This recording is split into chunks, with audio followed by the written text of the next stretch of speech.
Let me run you through the key points from the June Eurogroup meeting. Today we took a very important decision to recommend that Bulgaria becomes the 21st member of our euro area family.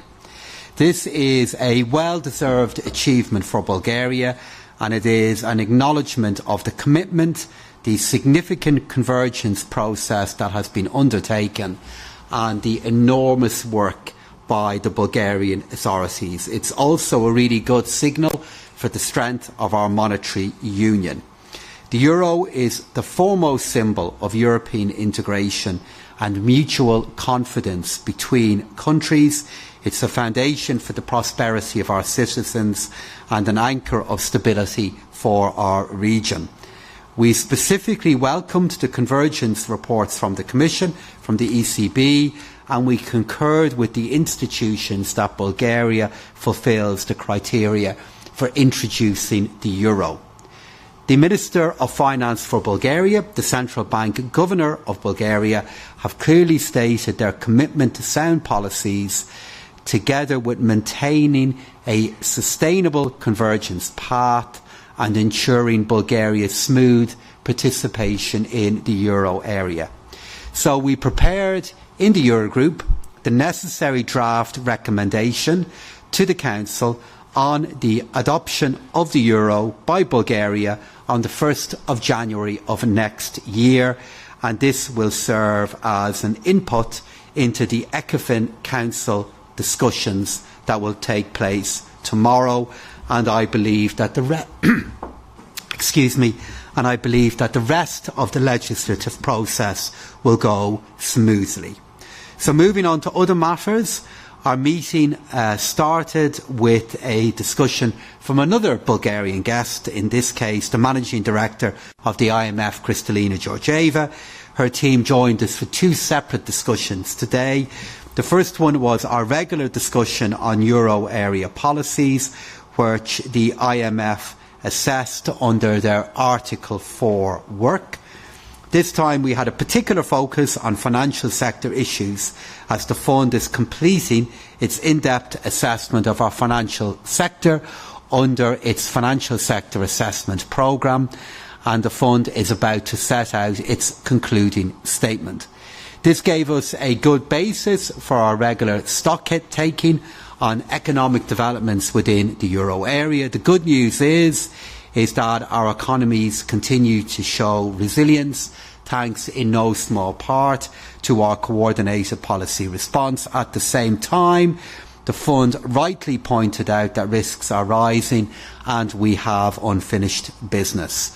We took note of the fund's comments for prudent and differentiated budget priorities across the euro area, and we had a discussion item, therefore, to check in on where we are with our medium-term budget plans, and also with regard to our budgets for 2025, following up on our commitments of just over half a year ago.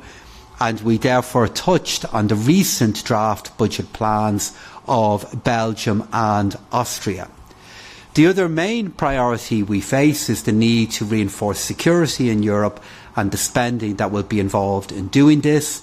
As finance ministers, we focused on ensuring how necessary resources can be mobilised and at the same time maintain our commitment to a stable euro area and to clear budget rules. So we're going to come back to the fiscal coordination aspects of this in our next meeting, where we'll focus on the budget stance for the euro area as a whole, ahead then of our budget preparations for 2026.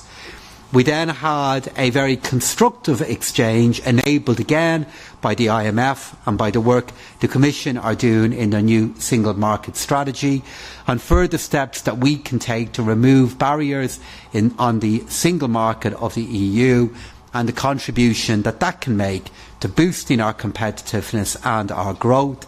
And the Eurogroup broadly agreed with the IMF's assessment as to where our main priorities lie. So our long meeting concluded then with an important item of substance regarding the digital euro project. Since we touched on this project last, technical work by the ECB has moved on again, and deliberations of the co-legislators on the legal framework are moving ahead. The discussion that we had today highlighted the continued political backing for this key project, recognising its strategic importance and the growing need to move forward in a timely manner. So while we've done a lot, some outstanding issues remain. We agreed on the need to intensify efforts to identify working solutions and looked at how we can coordinate our efforts with the conclusion of the Polish presidency and then the really important work which the Danish presidency are going to carry out on this. We couldn't be more committed to trying to find a successful conclusion, and we will look at how we will do this work in the time ahead. A final but important note then on what's described here in my speaking notes as a housekeeping topic. It's anything but, which is the presidency of the Eurogroup. As you know, my current term will come to an end on the 12th of July. The election process with a call for candidates has been launched today at the Eurogroup, and at the next Eurogroup meeting on the 7th of July, the matter will be dealt with then. I've made public already my intention to ask for support from my colleagues to continue my work, and with that I pass over to Valdis.